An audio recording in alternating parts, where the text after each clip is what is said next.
Boas, galera, é isso aí, é nós de novo. Se ligue no YouTube, no podcast, se ligue no nosso Direito Constitucional, galera. Aí tem conteúdo para vocês no YouTube, no podcast, tudo para facilitar a vida de vocês, tá? Não tem como não estudar, só não estuda quem não quer, tá bom? Fechou? Então, seguindo no controle de constitucionalidade, hoje, controle difuso de constitucionalidade, gurizada. Bora então, definição. Aula passada, introdução ao controle de constitucionalidade, hoje, controle difuso de constitucionalidade. O que é controle difuso de constitucionalidade?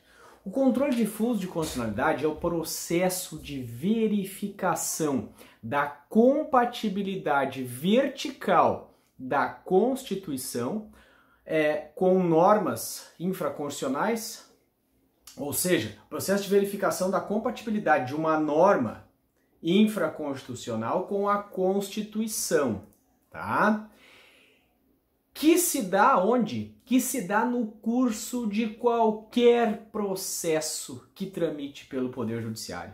Qualquer processo, por isso que ele é chamado de difuso, porque ele pode ocorrer perante qualquer juízo ou tribunal, qualquer juízo que você leve a sua causa, você pode discutir dentro desse processo a constitucionalidade de uma lei. Por isso que ele é espalhado, por isso que ele é chamado difuso, não tem como você dizer quem são os juízes que fazem controle de constitucionalidade no método difuso. No concentrado, sim, ele se concentra no Supremo Tribunal Federal ou nos tribunais de justiça, mas nós estamos tratando agora, inicialmente, um controle difuso de constitucionalidade, que acontece em qualquer juiz e em qualquer tribunal, na análise daquelas causas que você leve para o Poder Judiciário. Tem um detalhe, tá? O detalhe é o seguinte: lembram dos elementos da ação? Vocês já viram alguma coisa lá de processo civil dos elementos da ação? Toda ação que tramita no Poder Judiciário, você consegue identificar esses elementos: parte, causa de pedir e o pedido, né? Quem pede, por que se pede e o que se pede, tá? No controle difuso de constitucionalidade, a inconstitucionalidade está na causa de pedir e não no pedido. Você pede algo porque você entende que aquela lei é inconstitucional. Tá? Você pede algo porque você entende que a lei é inconstitucional.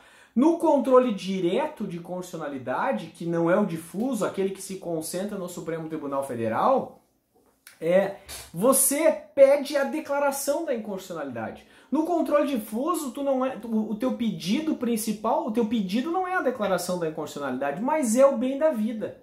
Você, com base na inconstitucionalidade, você pede alguma coisa. Tá? Esse controle difuso também pode ser chamado de controle concreto, do caso concreto, porque o juiz analisa o caso concreto e dá o que você quer ao analisar a inconstitucionalidade de uma lei. Por dar exemplo, fica ridiculamente fácil, tá bom? O controle de constitucionalidade difuso tem vários nomes: controle direto, controle concreto, controle pela via de exceção, controle pela via de defesa, controle incidental de inconstitucionalidade. Você encontra vários nomes, tá? Na próxima aula eu vou falar o nome do controle direto de constitucionalidade. Mas hoje, aqui pela via de exceção, via de defesa, é o controle do caso concreto, porque o juiz ele vai analisar o caso concreto e, com base na análise desse caso concreto, ele vai passar pela inconstitucionalidade. A inconstitucionalidade no controle difuso não é o fim. Não é o fim. A inconstitucionalidade está no meio do caminho, a inconstitucionalidade está na causa de pedir. Você pede algo porque você entende que aquilo é inconstitucional. Enquanto que no controle direto ou abstrato de inconstitucionalidade, se pede que a lei seja fulminada, seja retirada do ordenamento jurídico. No controle difuso, nós vamos ver daqui um pouquinho os efeitos, isso é só no seu caso. O Poder Judiciário vai declarar a inconstitucionalidade incidentemente dentro desse processo e vai te dar o que você quer. Ou não vai dar, se ele entender que a lei é constitucional, vamos dizer. Tá bom? Eu trouxe dois exemplos que fica ridículo. Tenho até vergonha porque vocês vão parar de assistir o negócio. Tá bom? Ridiculamente fácil. Pacote Collor. Trouxe exemplos emblemáticos para vocês verificarem, tá? Pacote Collor. Medida provisória 168 de 1990. A maioria nem que tá assistindo nem estava vivo, tá? O que aconteceu? O Collor, no segundo dia do seu governo, ele fez o quê? Ele editou uma medida provisória, e já era possível a medida provisória. Ele editou uma medida provisória dizendo o quê? Bloqueando a poupança popular do povo. Ou seja, ele meteu a mão na poupança da galera, o Collor, em 1990. Um dia depois de ele tomar posse, ele fez isso. Por quê? Porque tinha uma inflação muito grande, ele queria conter a inflação. Ele disse o quê? Ó, galera, eu vou segurar a poupança de vocês, aí o dinheiro de você segurar a sua poupança por 18 meses, o Collor falou. E segurou a poupança do povo por 18 meses, tá? Cara, tem gente que se matou por causa disso, tem gente que não bota o dinheiro no banco por causa disso. Imagina se você tem lá uma grana no banco e você quer construir uma casa, trocar o carro, comprar um terreno, quer fazer uma viagem, quer fazer não sei o que. Você quer realizar um sonho seu com esse dinheiro que você guardou e vem o governo e, puf, pega o seu dinheiro. E aí? Como é que você vai ficar? Você vai ficar doido, você vai ficar louco, alucinado. E teve várias pessoas que ficaram alucinadas, né? Tem gente que não guarda dinheiro no banco porque tem medo disso, guarda dinheiro embaixo do colchão. Enterra o dinheiro que tem, tá? Porque tem medo que o governo meta a mão no bolso. O que os caras fizeram lá naquela época, em 1990? O pessoal começou a ajuizar ações para quê? Para pedir que o Poder Judiciário determinasse a liberação desse dinheiro. Tá, mas não poderia ajuizar uma ação direta de inconstitucionalidade no Supremo Tribunal Federal? Poderia, foi ajuizada. O Procurador-Geral da República levou 15 meses para ajuizar a ação direta de inconstitucionalidade. Tá? Então, o que as pessoas faziam? As pessoas passaram a ajuizar ações contra a União. Para quê? Para que ela liberasse o dinheiro. Então, alguém, parte que teve seu dinheiro bloqueado, né? Que teve seu dinheiro bloqueado, que precisava daquele dinheiro, precisava fazer uma cirurgia, não sei, fazer qualquer coisa, para precisar pegar o dinheiro, alguém, partes, passou a demandar contra a União, para que a União fizesse o quê? E o Banco Central liberasse o dinheiro dele. Então o pedido, liberação do dinheiro. Qual era o fundamento para liberar esse dinheiro? A inconstitucionalidade do bloqueio. A inconstitucionalidade da medida provisória. Por que essa medida era inconstitucional? Porque ela desrespeitava o direito de propriedade previsto no artigo 5º da Constituição, inciso, não sei se 22, mas tá lá, direito de propriedade, nós temos direito de propriedade. E ninguém vai tirar a nossa propriedade a não ser com base no devido processo legal, depois com respeito ao contraditório e à ampla defesa. Se não for assim, ninguém vai tirar a nossa propriedade. Tá? Tem que ter um processo, um devido processo para retirar. E não teve processo, simplesmente na mão grande, medida provisória, bloqueou o dinheiro de todo mundo e ficou todo mundo assim. Se olhava, e agora? O que vão fazer? As pessoas passaram a contratar advogado e pedir a liberação desse dinheiro. E qual era o fundamento? A inconstitucionalidade da medida provisória 168 de 90. Tá bom? Por quê? Porque ela ofendia a Constituição, ofendia o direito de propriedade, foi um assalto que fizeram com o povo. Ah, hoje não pode mais, hoje o Constituinte botou lá no artigo 62 que não pode mais bloquear dinheiro do povo por medida provisória. Não pode, tem que respeitar o direito de propriedade. E nem numa lei vire e lança a mão no nosso dinheiro, não. Né? É garantido o direito de propriedade, só vai nos retirar a propriedade depois de um devido processo legal. Tá bom? Outro caso, então o pacote Collor. O que as pessoas pediam? Que fosse liberado o dinheiro com base na inconstitucionalidade. Então a inconstitucionalidade era um fundamento, não era o pedido principal. E aqui ficou fácil, ficou ridiculamente fácil. Podemos vazar, podemos ir embora, parar com tudo, porque não tem mais. Deu, era isso, tá? Mentira, seguimos aqui. Outro caso, exemplo aqui, ó. Um outro HC emblemático, HC 152752. HC do ex-presidente Lula. O que ele pediu no HC? Ele impetrou, foi indeferido, mas depois houve uma mudança lá na ADC 43, que vocês vão ver mais pra frente, a gente vai falar. Tá? Mas o que o presidente Lula pedia? Ele impetrou um habeas corpus preventivo, dizendo que não pode, pedindo um salvo-conduto para que não determinasse a prisão dele a partir da condenação de segunda instância. Tá? Porque ele foi preso a partir da condenação de segunda instância, só que a Constituição diz que ninguém será considerado culpado antes do trânsito em julgado da sentença penal condenatória. E ele defendia o quê? Que era inconstitucional a prisão antes do trânsito em julgado, que ele ainda tinha o devido processo dele, ainda não tinha sido esgotado, não tinha chegado ainda o trânsito em julgado. E ele queria o quê? Ele queria continuar no processo dele em liberdade. Tá, mas ninguém pode ser preso durante o processo? Pode! Por decisão, prisão preventiva, prisão temporária, pode ser preso durante o processo. Agora, a Constituição diz que ninguém pode ser será considerado culpado antes do trânsito julgado. Ou seja, você cumprir a pena antes do trânsito julgado era o que você estava fazendo, né? Cumprindo a pena antes do trânsito julgado.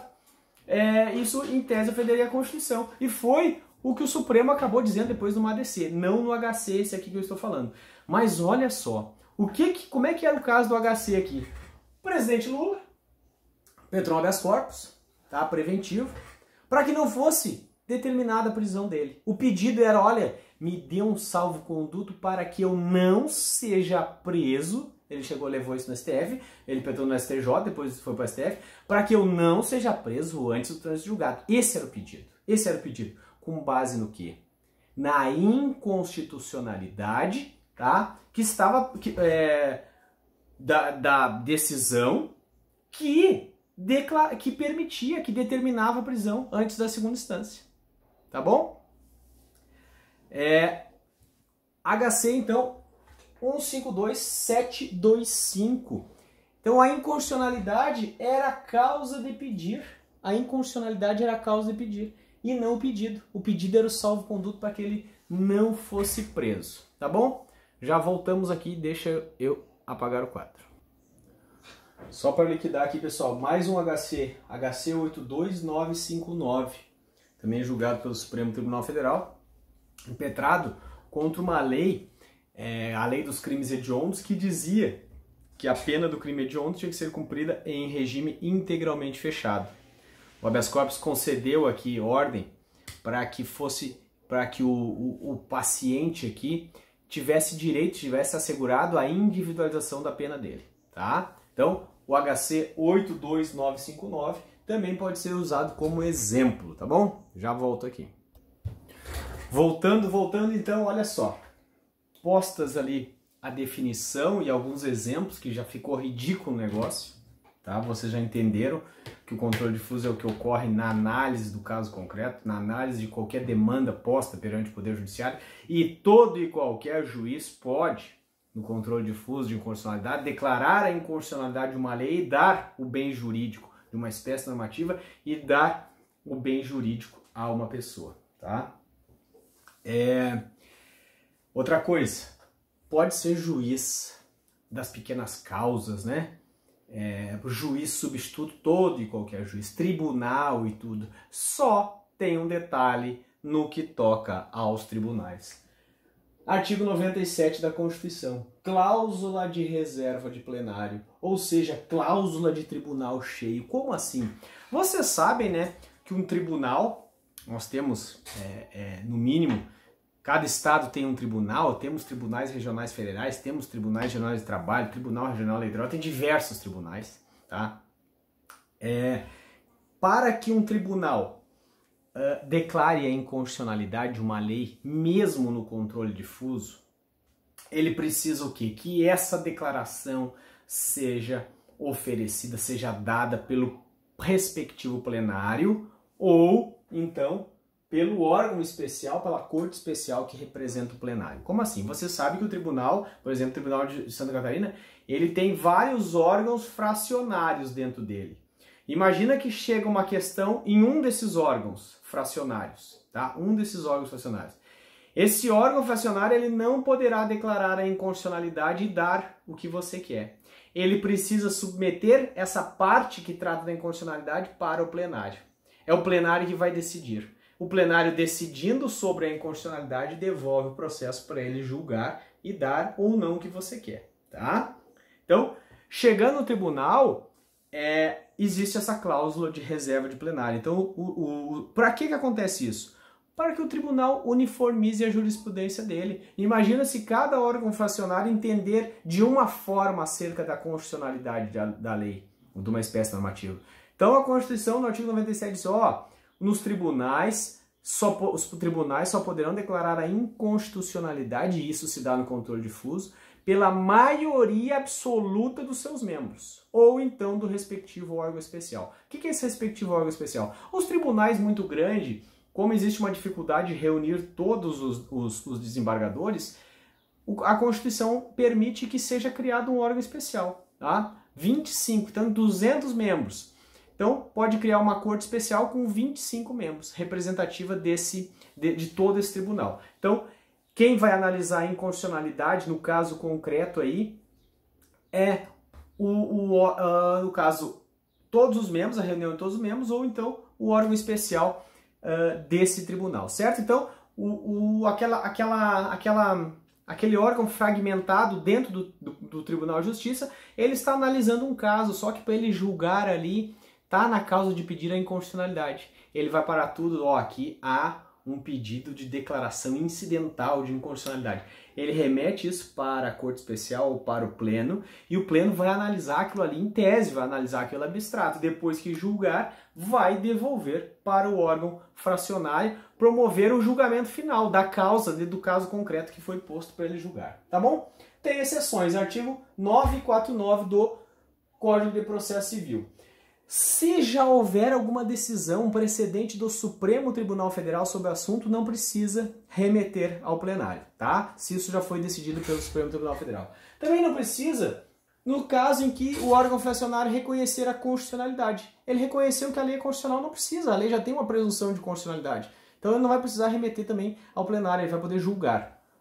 Outro caso, se a norma que está submetida, que é a norma que fundamenta a demanda ali, ela é anterior à Constituição, sobre ela não cabe controle de constitucionalidade, tá? E daí vai haver um controle de recepção ou não. E esse controle de recepção ou não pode o órgão fracionário fazer. Nós vamos falar disso mais para frente, de controle de recepção, tá bom? Olha só, súmula vinculante 10 do Supremo Tribunal Federal. O que diz a súmula vinculante 10 do Supremo Tribunal Federal? Essa súmula fala que ofende a cláusula de reserva de plenário a decisão do órgão fracionário, do tribunal, que ao invés de declarar a inconstitucionalidade, ele afasta a aplicação da lei. Ele pega os desembargadores ali daquela turma, daquela câmara ali, eles fecham os olhos e não faz de conta que não tem essa lei, vamos julgar aqui, vamos dar o caso para ele. Não, não pode. Eles têm que se pronunciar sobre aquilo ali, tá? Então, afastar a aplicação da lei ofende a cláusula de reserva de plenário, segundo a súmula vinculante número 10 do Supremo Tribunal Federal. Olha só, o Supremo Tribunal Federal precisa observar a cláusula de reserva de plenário, ou seja, quando uma turma, um órgão fracionário do Supremo Tribunal Federal, tem duas turmas no STF, uma dessas turmas está julgando a inconstitucionalidade de forma difusa em um processo, ele precisa submeter isso ao plenário? Não, não é obrigatório. O Supremo Tribunal Federal, ele não está obrigado a observar a regra, a cláusula de plenário não se aplica ao Supremo Tribunal Federal. Tá, mas quando vai para o plenário? Quando uma turma pode mandar o caso para o plenário? Quando um dos ministros pedir, isso pode ser remetido ao plenário do Supremo Tribunal Federal, ou quando houver divergência, a turma 1 diz uma coisa e a turma 2 diz outra. Então, para sanar essa divergência, eles submetem ao plenário, tá? Ou a pedido de um dos juízes. O artigo 97 da Constituição diz o quê?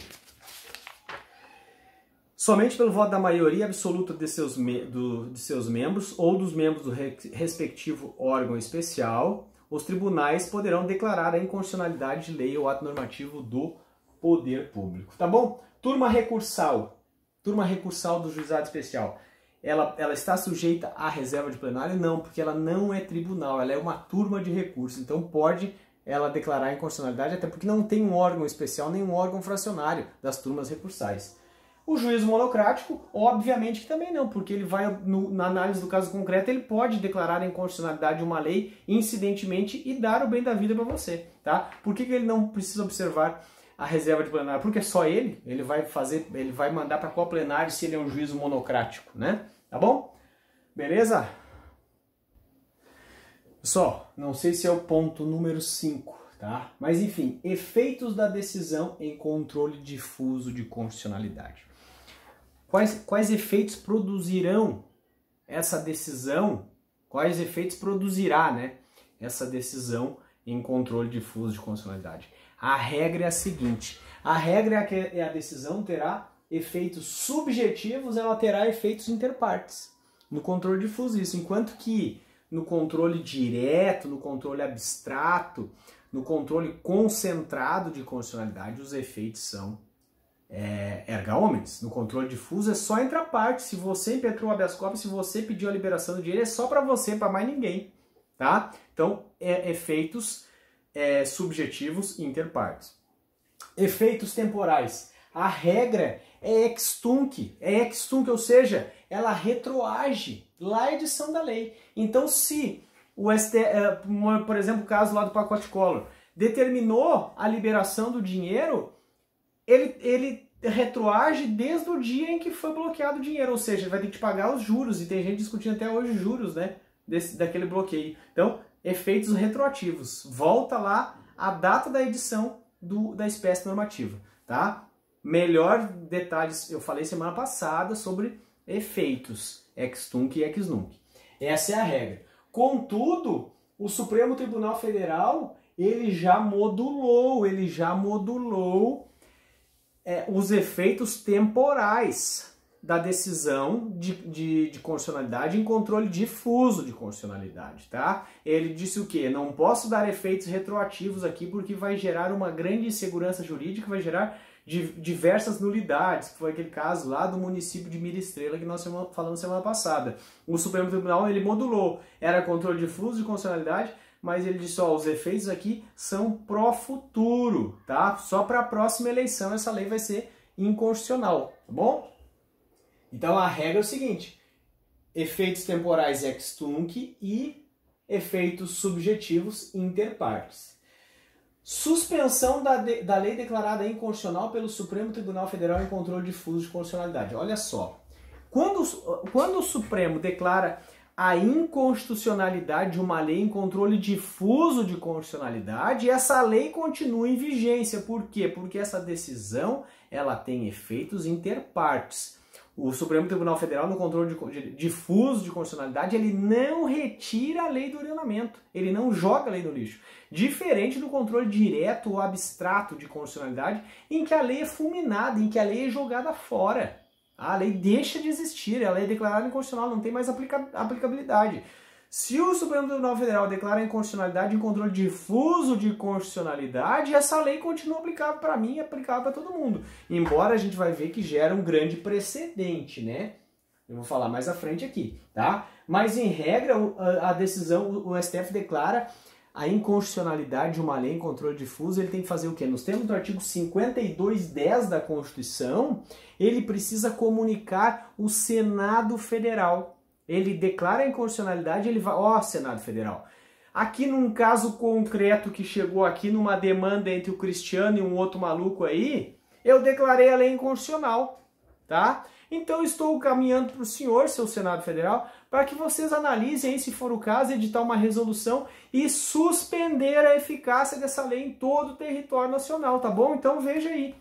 O Senado Federal é obrigado a editar essa resolução para suspender a eficácia da lei? Não, ele não é obrigado, ele faz se ele quiser. Ele vai dizer, não, maravilha, STF, tranquilo, deixa de boa, fica tranquilo aí que eu vejo aqui, tá? Então o STF declarou num caso concreto, decisão entre as partes, ele declarou a inconstitucionalidade, comunica o Senado Federal. O Senado Federal pode ou não suspender a aplicação dessa lei no território nacional. Se ele fizer isso...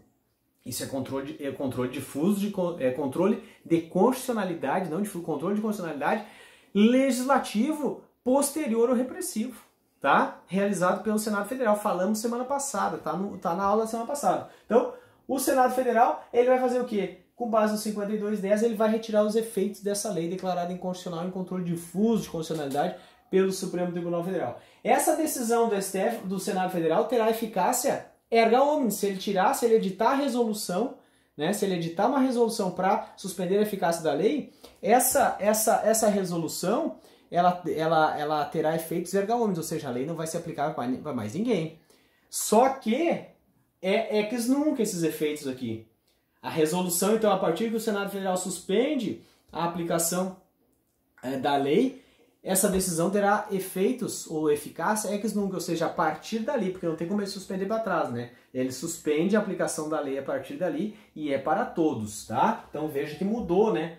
Mudaram os efeitos aqui dentro do controle difuso.